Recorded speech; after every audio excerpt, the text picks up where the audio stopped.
Olá, tudo bem? Bem-vindos ao canal e nós vamos abrir aqui as atividades dessa playlist especial sobre série Vagalume. Mas antes de qualquer coisa, eu quero dizer para vocês que isso não é publi editorial.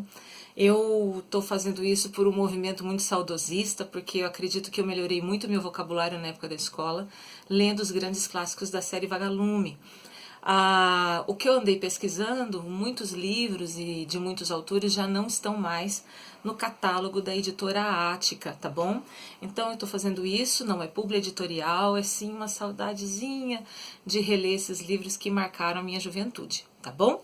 A série Vagalume comemorou aniversário há pouco tempo, né? E muitos títulos novos entraram, de autores mais modernos, autores agora de pouco tempo.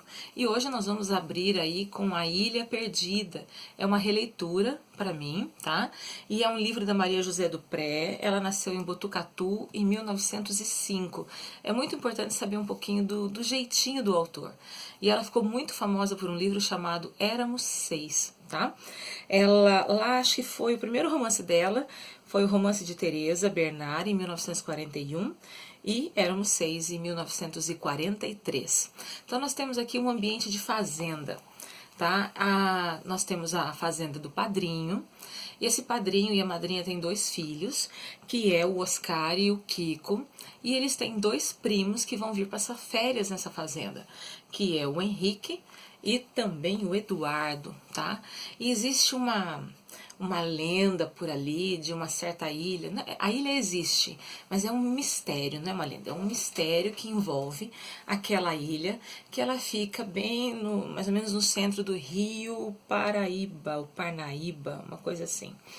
E lá eles são meninos, por exemplo, um deles gosta muito de cavalgar, é super pra frente, o outro é um pouquinho mais medroso, e eles resolvem, escondido dos padrinhos, fazer uma expedição de um dia, descer o rio, acho que é Rio Parnaíba, para visitar essa ilha. E chegando nessa ilha, é tudo muito diferente, é mata fechada, né? Eles não estão acostumados com essa movimentação do rio. Em época de chuva, o rio sobe, traz enchente de tudo que é lado. Então, para eles era uma aventura. Eles acharam uma canoa velha, fecharam os buracos dessa canoa, conseguiram enganar a cozinheira pegando alimento, conseguiram enganar o outro funcionário da fazenda conseguindo cordas, montaram o seu kit de sobrevivência, entraram no barco para a Ilha Perdida. Desceram o rio, até que ele conseguiu ali colocar a canoa na beira da prainha e ali eles foram explorar. Só que, para quem não tem experiência nesse trato no meio do mato, você perde a noção de direção, né? Porque a mata é fechada. E um deles conseguia até saber mais ou menos que horário. Ele tinha ali o seu manual de escoteiro mirim na mão. E eles tentaram explorar, mas acabaram se perdendo. Não sabia se a direção mais, e eles tentaram, e eu achei muito interessante, porque ela traz esses percalços do caminho, a autora. Então, por exemplo, a necessidade de beber água, o rio é de água doce, mas a água é barrenta. De você entrar numa mata, sentir fome e comer qualquer fruta que pode ser venenosa. Então, a Maria José do Pré trouxe esses pequenos conceitos que se tem de sobrevivência na mata, muito simples, na mão aí de dois jovenzinhos, dois adolescentes que entraram numa grande aventura. Até que um deles se perde do irmão e ele encontra um personagem muito peculiar dessa ilha, que é o Simão. Simão é o típico homem ligado à natureza. Seria um Richard Rasmussen, vamos imaginar assim, que abdicou a sua vida da cidade grande. Ela usa o termo sociedade civilizada, isso é uma coisa muito interessante a se pensar. O que é ser civilizado?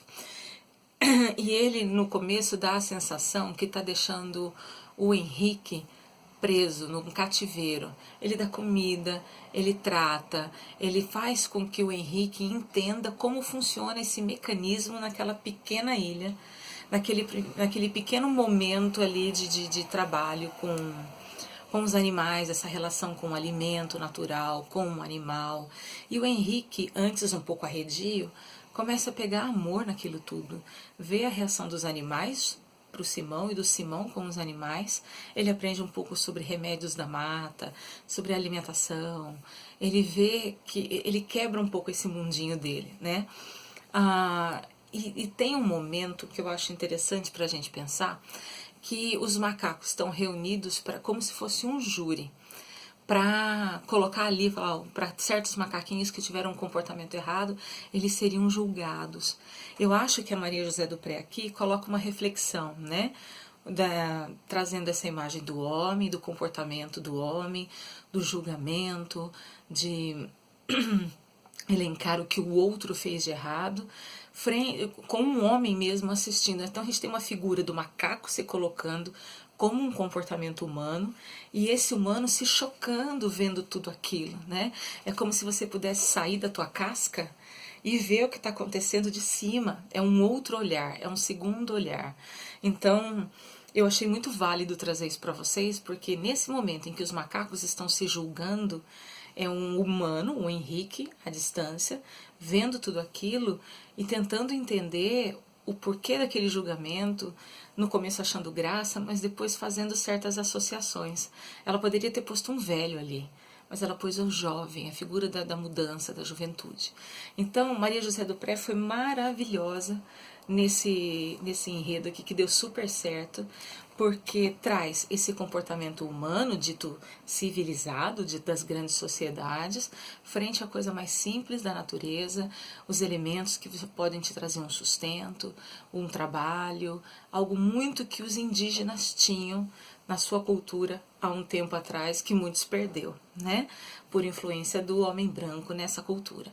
Então, eu gostei muito de estar relendo, eu acho que é uma aventura interessante para vocês. Eu li isso em um dia e espero que vocês possam resgatar essa memória da Maria José do Pré, que é atual, é interessante se repensar, tá bom? Então, eu espero que eu tenha colaborado de alguma maneira. A gente se vê no próximo vídeo. Tchau!